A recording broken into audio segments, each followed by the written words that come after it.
गर्मियों की छुट्टी में गांव आई शहरी देवरानी का पहनावा। आकाश और सूरज स्टेज पर स्कूल यूनिफॉर्म में अपने टीचर्स और सभी पेरेंट्स के सामने खड़े होते हैं। उनके ठीक सामने कनक और नीलम गांव की सूती साड़ी पहनकर बैठी होती हैं। Good morning teachers, good morning everyone, good morning to you my uncle and aunties. आज हम आप सभी को अपने समर वेकेशन की कहानी सुनाने वाले हैं। गर्मियों की छुट्टी में हम गांव गए थे और ये कहानी हमारे गांव की है।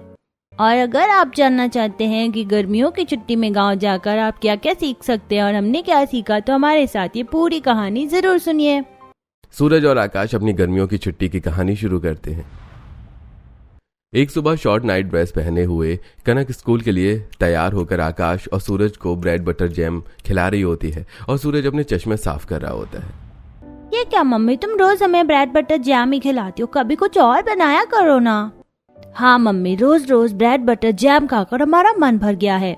बच्चों, अभी हम बहुत लेट हो गए हैं, तुम जल्दी से ब्रेड बटर जैम खा लो। अगली बार मैं तुम्हारे लिए कुछ अच्छा खासा बनाऊंगी। अब जल्दी खाओ वरना स्कूल बस छूट जाएगी। कनक, तुम इतनी देर करती ही क्यों हो? जल्दी उठकर बच्चों को तैयार कर दिया करो, नाश्ता बना दिया करो। मेरा लंच तैयार किया कि नहीं किया? ओफो नीरज, सुबह सुबह मुझसे चिक चिक मत करो। ऑलरेडी मैं बहुत लेट हूँ। रात में मुझे नींद भी अच्छे से नहीं आई। मुझे बच्चों को स्कूल पहुँचाने जाना है, तुम कैंटीन से कुछ खा लेना। ओह नो कनक, मैं रोज रोज कैंटीन से खाना नहीं खा सकता। तुम जानती हो मुझे घर का खाना खाने की आदत है।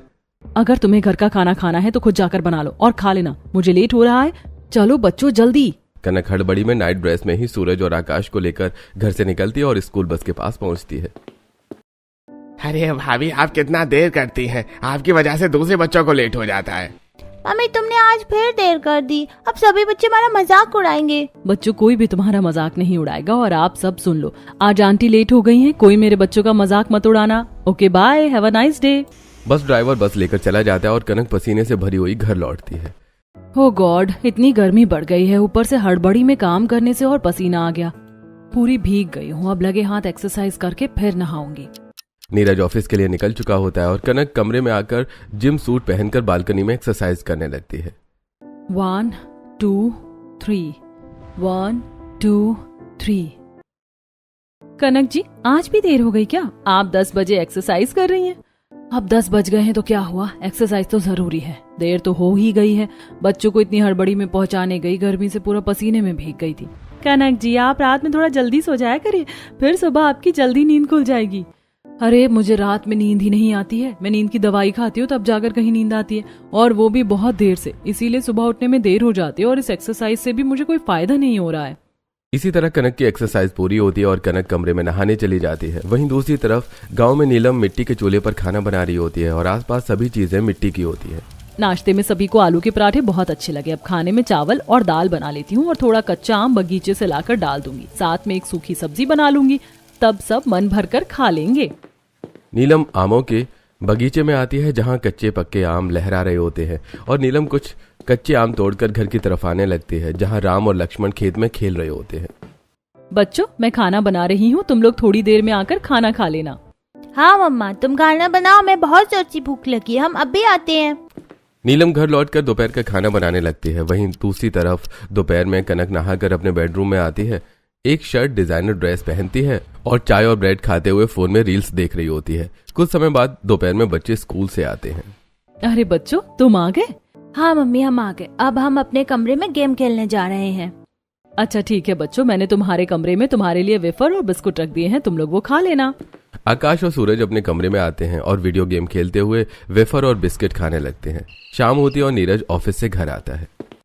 आ गए तुम, जल्दी तैयार हो जाओ। याद है ना, हमें मूवी देखने बाहर जाना है और आज बाहर ही खाना खाना है। हाँ याद है।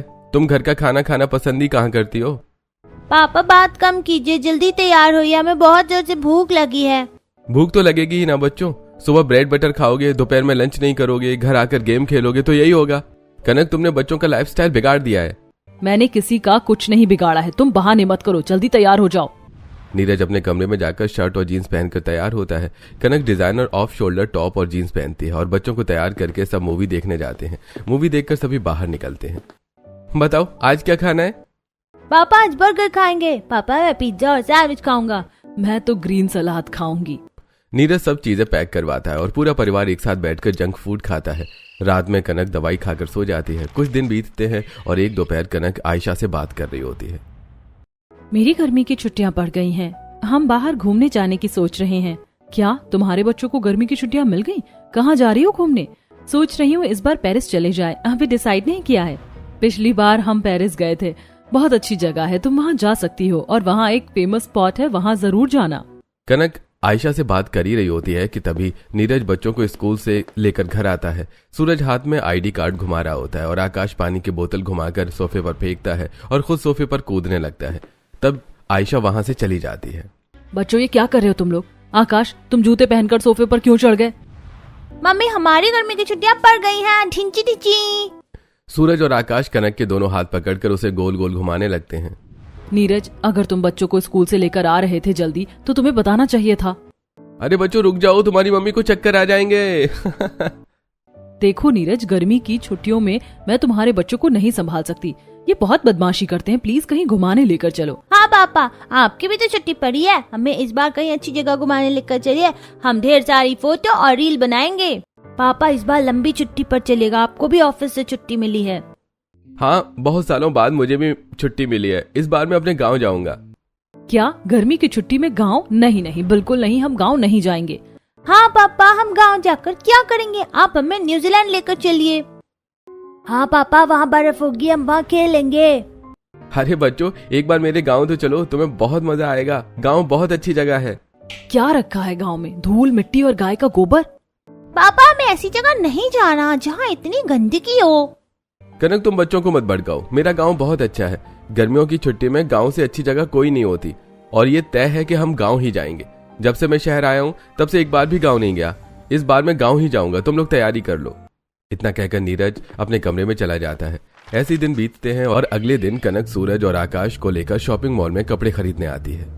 जी मैम, बताइए आपको किस तरह के कपड़े चाहिए? जी, बच्चों के लिए थोड़े डिजाइनर और फैशनेबल कपड़े दिखाइए और मेरे लिए भी गर्मियों में पहनने के लिए कुछ डिजाइनर ड्रेसेस दिखाइए।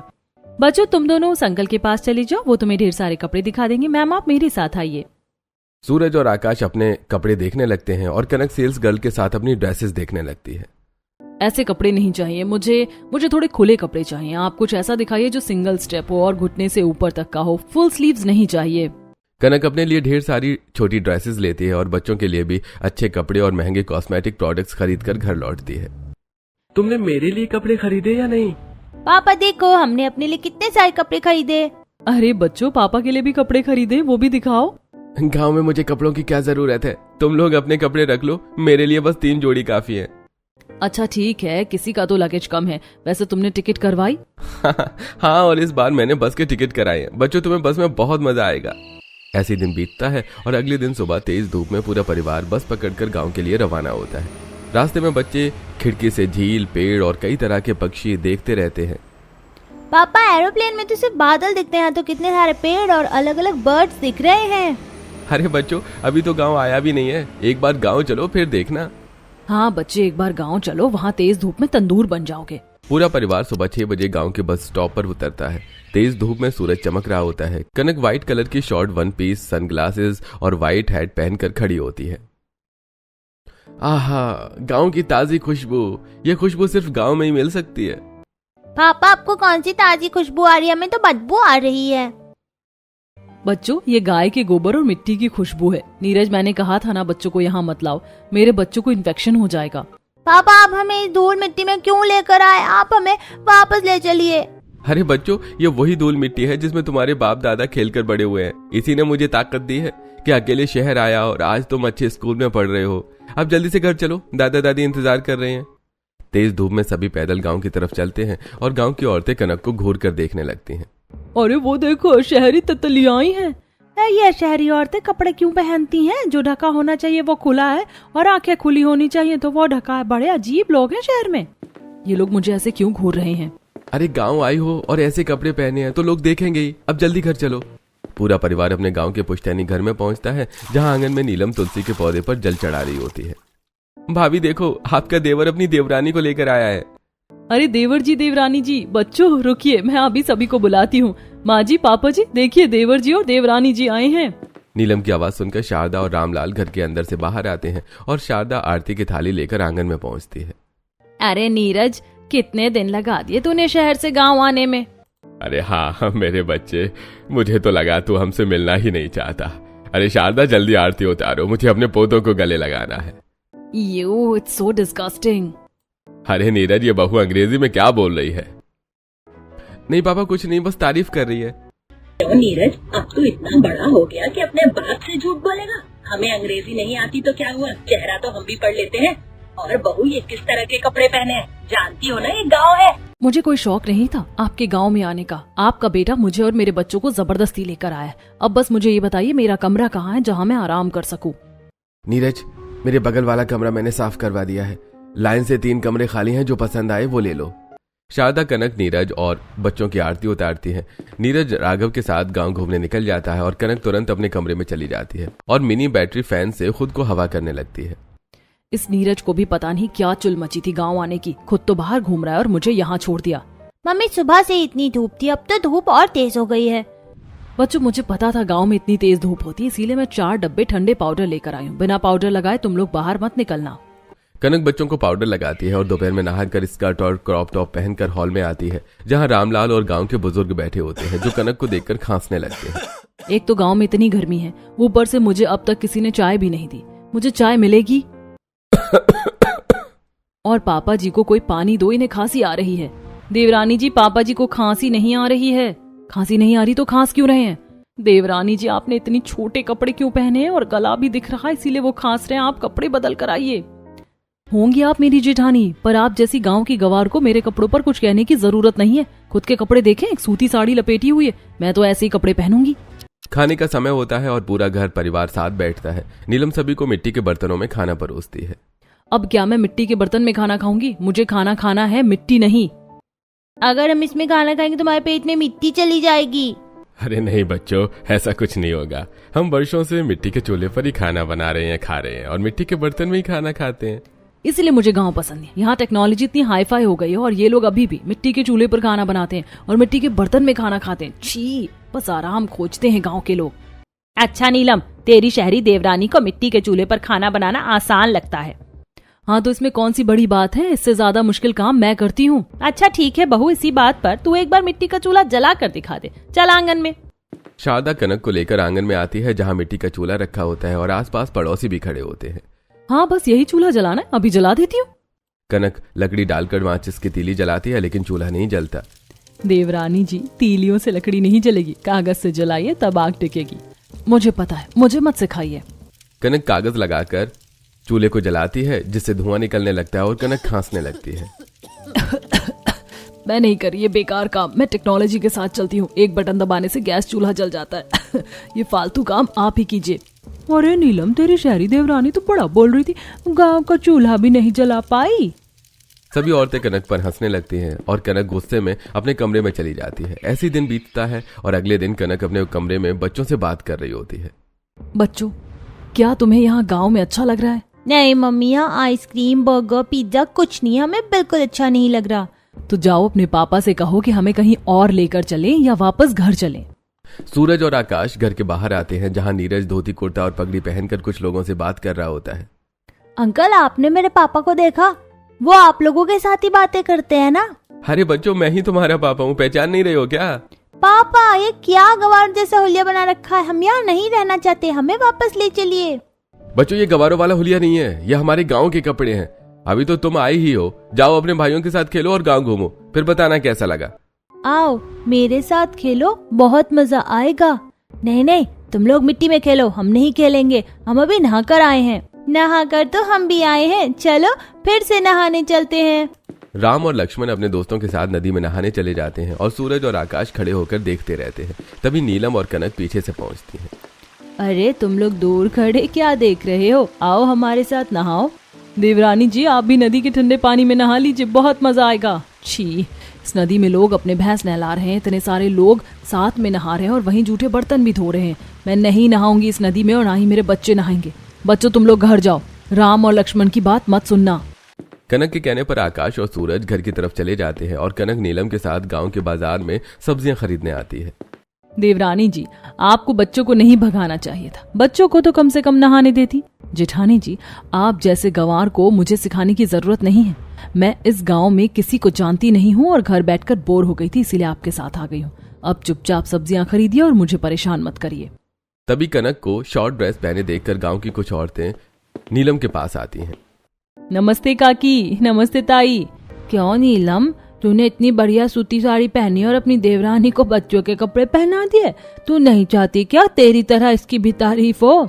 अरे अपनी देवरानी को भी गर्मी में सूती साड़ी पहना ताकि ये भी आराम से गांव में गर्मियों की छुट्टी का मजा ले सके। ओह हेलो ओल्ड लेडीज, तुम्हें मुझे सिखाने की जरूरत नहीं है। मैं अपनी डिजाइनर ड्रेस ही पहनूंगी। तुम लोगों की तरह ये सस्ती सूती साड़ियां मैं नहीं पहनती, अंडरस्टैंड? और जेठानी जी, मुझे आपके साथ घूमना ही नहीं है। आपके लो स्टैंडर्ड की वजह से कुछ लोग मुझे लो स्टैंडर्ड समझकर ज्ञान देने आ जाते हैं।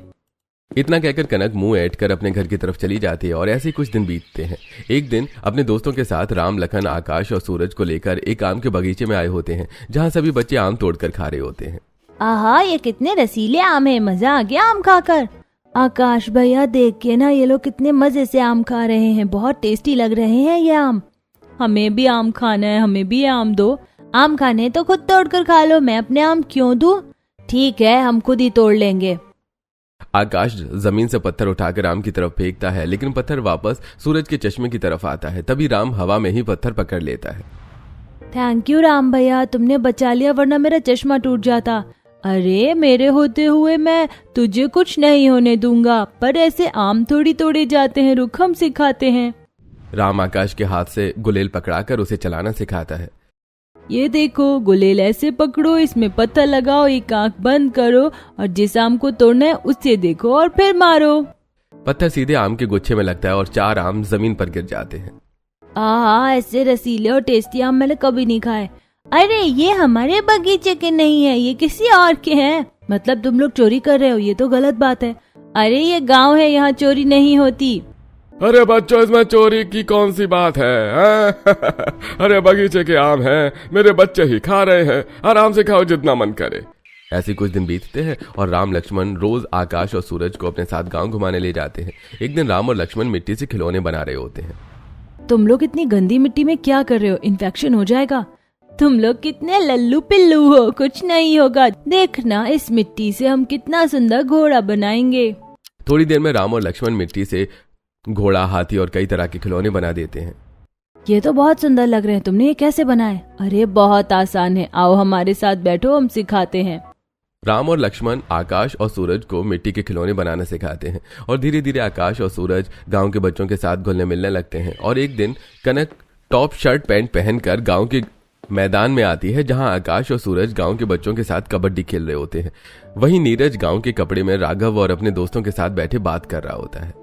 आओ आओ, पकड़ो पकड़ो, नहीं पकड़ पाओगे तुम लोग, हम लोग कबड्डी में बहुत माहिर हो गए हैं। ये भगवान, इन गांव के आवारा बच्चों ने मेरे बच्चों को क्या बना दिया है? धूल मिट्टी में कबड्डी खेल रहे हैं। आकाश और सूरज, यहाँ आओ। कनक की आवाज सुनकर आकाश और सूरज दोनों धूल में सने हुए कनक के पास आते हैं। सूरज ने चश्मा नहीं पहना होता है। तुम्हें मैंने मना किया था ना गांव के इन आवारा बच्चों के साथ खेलने से। और सूरज, तुम्हारा चश्मा कहाँ है? मम्मी, आप मुझे चश्मे की जरूरत नहीं पड़ती, अब मुझे बिना चश्मे के सब दिखता है। क्या? अरे बेवकूफ, सच सच बोलो, कहीं इन्होंने तुम्हारा चश्मा तोड़ तो नहीं दिया? नहीं मम्मी, चश्मा कमरे में रखा है। अब जल्दी बताओ, हमें क्यों बुलाया? हमें फिर से खेलने जाना है।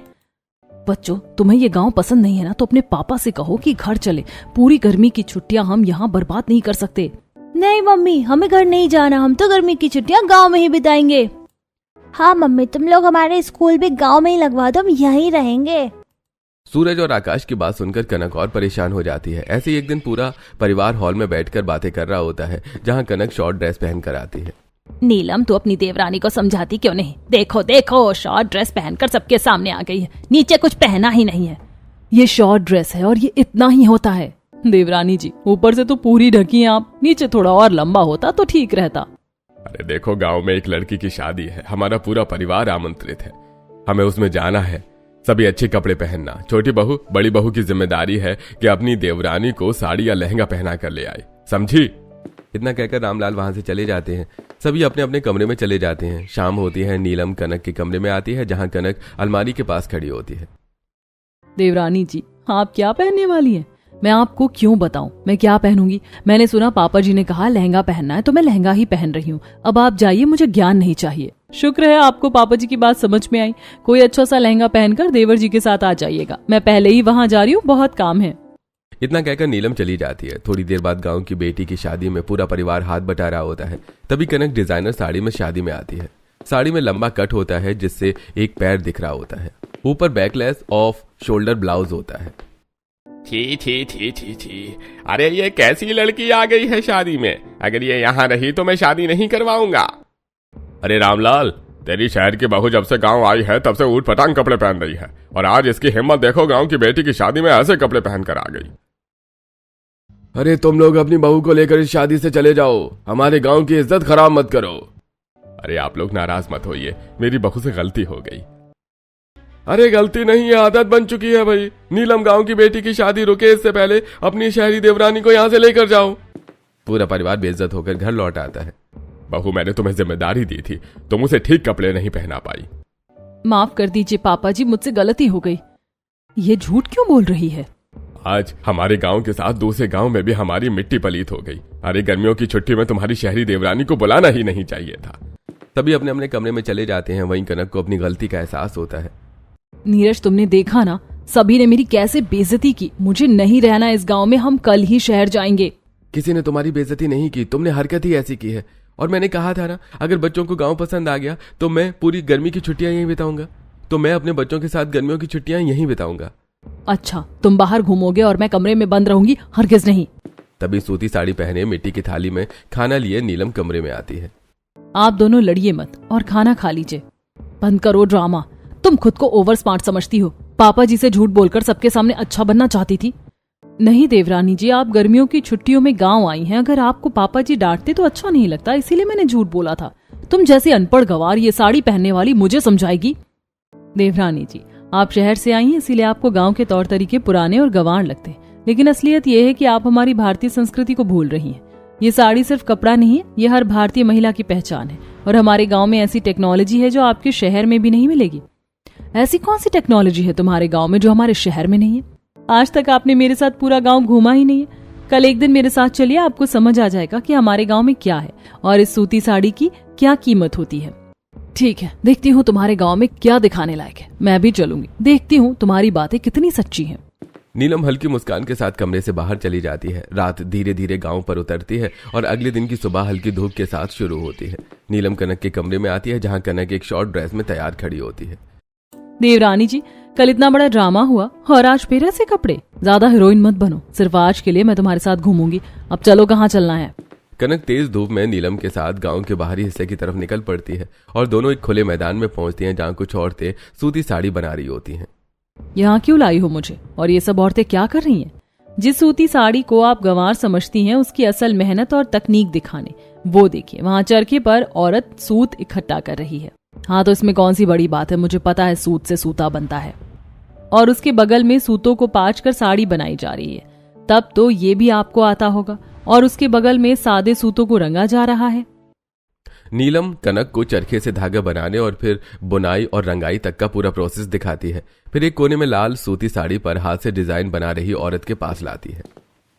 और ये आखिरी स्टेप होता है हाथ से डिजाइन। क्या शहर में ऐसी कोई मशीन है जो इस मेहनत को मिनटों में बदल दे? शहर में सिर्फ टी शर्ट और पेंट की मशीनें होती हैं। साड़ी बनाने की ऐसी कोई मशीन मैंने देखी नहीं। दीदी, ये हमारे हाथ से बनी सूती साड़ी है, एक बार इसे पहन कर देखिए। मैंने अभी इस पर डिजाइन बनाए हैं। देवरानी जी, एक बार इसे पहन कर देखिए। इतनी मेहनत से बनी सूती साड़ी को महसूस कीजिए। कनक झिझकते हुए लाल सूती साड़ी पहन लेती है। अजीब बात है, गर्मी कम लग रही है, शरीर हल्का लग रहा है। ये सूती साड़ी का कमाल है देवरानी जी। देवरानी जी, सूती साड़ी में हवा आती जाती रहती है, इसीलिए गर्मी कम लगती है। चलिए, अब आपको अपना गांव दिखाती हूँ। दोनों आगे बढ़ती हैं और एक पुल के पास पहुंचती हैं, जहां आकाश, सूरज, राम और लक्ष्मण नदी में मछली पकड़ने की कोशिश कर रहे होते हैं। भैया, हम लोग तो एक भी मछली नहीं पकड़ पा रहे। अरे बुद्धू, मछली ऐसे नहीं पकड़ी जाती। देखो, मैं बताता हूँ। ये कांटे में चारा लगाओ और नदी के बहाव की उल्टी तरफ कांटा फेंको। सूरज और आकाश कांटे में चारा लगाकर नदी के बहाव की दूसरी तरफ कांटा फेंकते हैं और तुरंत ही कांटे में दो मछलियां फंस जाती हैं। अरे ये कैसे हुआ? हम इतनी देर से मछली पकड़ने की कोशिश कर रहे थे, तब तो एक भी मछली नहीं फंसी थी हमारे कांटे में। अरे क्योंकि तुम लोग नदी के बहाव की तरफ कांटा फेंक रहे थे। अगर मछली पकड़नी हो तो नदी के बहाव की उल्टी तरफ कांटा फेंका करो। मछलियाँ कभी भी नदी के बहाव के साथ नहीं तैरती हैं, समझे? अब इन मछलियों को दोबारा नदी में डाल दो। क्यों देवरानी जी, आपके शहर में तो बड़ी बड़ी टेक्नोलॉजी है, ये छोटी सी बात आप आकाश और सूरज को नहीं सिखा पाई? ये बात राम और लक्ष्मण को किसने बताई? ये गांव के बच्चे हैं, यहाँ बच्चे पूरे गांव में घूमकर हर किसी से कुछ न कुछ सीखते हैं। इतना कहकर नीलम कनक को एक सागवान पेड़ के बागान में लेकर आती है, जहाँ कुछ औरतें पेड़ से बंधे रंगीन टायर पर बैठ झूला झूल रही होती हैं। ये औरतें यहाँ क्या कर रही हैं और इन्होंने इस टायर को रंग क्यों किया है? देवरानी जी, ये गांव की औरतों का झूला है जिसे सावन का झूला कहा जाता है। इस झूले में जो मजा है वो किसी वाटर पार्क में नहीं आएगा। इतना कहकर नीलम कनक को झूले पर चढ़ाती और दोनों देवरानी जेठानी झूला झूलने लगती हैं। जेठानी जी, बड़ा मजा आ रहा है, ऐसा लग रहा है मैं हवा में उड़ रही हूँ। ये तो रोलर कोस्टर से भी अच्छा है। इस झूले पर जिस हवा का एहसास होता है वो किसी एसी के निकले हवा में नहीं मिलेगा। नीलम और कनक गांव की औरतों के साथ झूला झूलती हैं और पास ही आम के बगीचे से कच्चे आम तोड़कर चटखारे लेकर खाती हैं। जेठानी जी, सच में गांव की सूती साड़ी पहनकर गर्मियों की छुट्टी में गांव में घूमने में जो मजा है वो शहर में नहीं, और कच्चे आम खाने का मजा तो अलग ही है। देवरानी जी, ये तो रही गांव की बात, अब आपको भारतीय सभ्यता दिखाती हूँ। नीलम अपनी सहेलियों के साथ कनक को गर्मियों के मेले में लेकर आती है, जहाँ पारंपरिक कपड़ों में सजी औरतें चूड़ियां और 16 श्रृंगार में घूम रही होती हैं और एक औरत मिट्टी, लकड़ी और पत्थर के बने खिलौने बेच रही होती है। ये किस तरह के खिलौने हैं? बड़े सुंदर लग रहे हैं। देवरानी जी, ये लकड़ी, मिट्टी और पत्थर के बने खिलौने हैं। क्या आपके शहर में ऐसी कोई टेक्नोलॉजी है जो ऐसे खिलौने बना सके? और जिस तरह के कपड़े इन्होंने पहने, क्या आपके शहर में ऐसे कपड़े बनते हैं? नहीं, शहर में तो सिर्फ प्लास्टिक के खिलौने बिकते हैं और मुझे तो समझ नहीं आ रहा कि इन्होंने कपड़े बनाए कैसे होंगे। चलिए अब आपको एक और चीज दिखाती हूँ। जेठानी जी, अब मुझे और कुछ भी नहीं देखना है। मैं समझ गई हूँ गांव ने हमारी सभ्यता को संभाल कर रखा है, जिसे हम शहर वाले भूलते जा रहे हैं। और गर्मी की छुट्टियां गांव में जितनी अच्छी बिताई जा सकती हैं उतनी कहीं और नहीं। और गांव के पहनावे में तो मजा और भी बढ़ जाता है। इस तरह नीलम अपनी शहरी देवरानी को गांव के पहनावे और जीवन का सही तरीका सिखाती है और दोनों खुशी खुशी घर लौट आते हैं और कनक सूती साड़ी में सभी से माफी मांगती है। अरे वाह नीलम बहू, तूने आखिर अपनी देवरानी शहरी को सही पहनावा पहना ही दिया। वैसे भी आज रात छत पर ही बिताएंगे क्योंकि गांव में बिजली नहीं है। पूरा परिवार चांदनी रात में छत पर सो रहा होता है। मम्मी पापा, आसमान में इतने सारे तारे होते हैं, हमने तो पहली बार देखा है। अरे बच्चों, शहर में इतना पोल्यूशन होता है कि रात में आसमान साफ दिखाई नहीं देता। बच्चों ने यह नजारा सिर्फ गांव में गर्मियों की छुट्टियों में छत पर सोकर ही देखने को मिलता है। कनक, तुमने अपनी नींद की दवाई ली? नहीं, और मैंने तो कई दिनों से अपनी नींद की दवाई नहीं खाई, खुद ही नींद आ रही है। अरे ये कैसे हो सकता है? ये हमारी गांव की टेक्नोलॉजी है। कनक की बात सुनकर पूरा परिवार हंसते हुए सो जाता है। अगली सुबह पूरा परिवार नदी में नहा रहा होता है और कनक बाहर खड़ी होती है। देवरानी जी, आप क्यों नहीं नहा रही हैं? जेठानी जी, इतनी गंदी नदी में कोई कैसे नहा सकता है? यहाँ लोग अपनी भैंस नहलाते हैं और जूठे बर्तन और कपड़े धोते हैं। देवरानी जी, आप कुछ पत्ते और मिट्टी उठाकर नदी में डालिए। कनक जमीन से कुछ पत्ते और मिट्टी उठाकर नदी में डालते हैं। पानी का बहाव उन्हें अपने साथ बहा ले जाता है। देवरानी जी, नदी कभी गंदी नहीं होती क्योंकि नदी हमेशा बहती रहती है। फिर कनक अपनी जेठानी के साथ सूती साड़ी में नदी में नहाती है। और इस तरह हमने अपनी गर्मियों की छुट्टियां गांव में बिताई और हमने वो सीखा जो हम शहर में कभी नहीं सीख पाते। हमने हवा से, बारिश और सूरज से समय का पता लगाना भी सीखा। इतना कहकर आकाश और सूरज राम और लक्ष्मण के साथ बनाई मिट्टी, लकड़ी और पत्थर के खिलौने और सूर्य घड़ी स्टेज पर लाते हैं। ये सब देखकर स्कूल बच्चों को ट्रॉफी देता है और अब नीलम अपने गांव वापस लौट जाती है।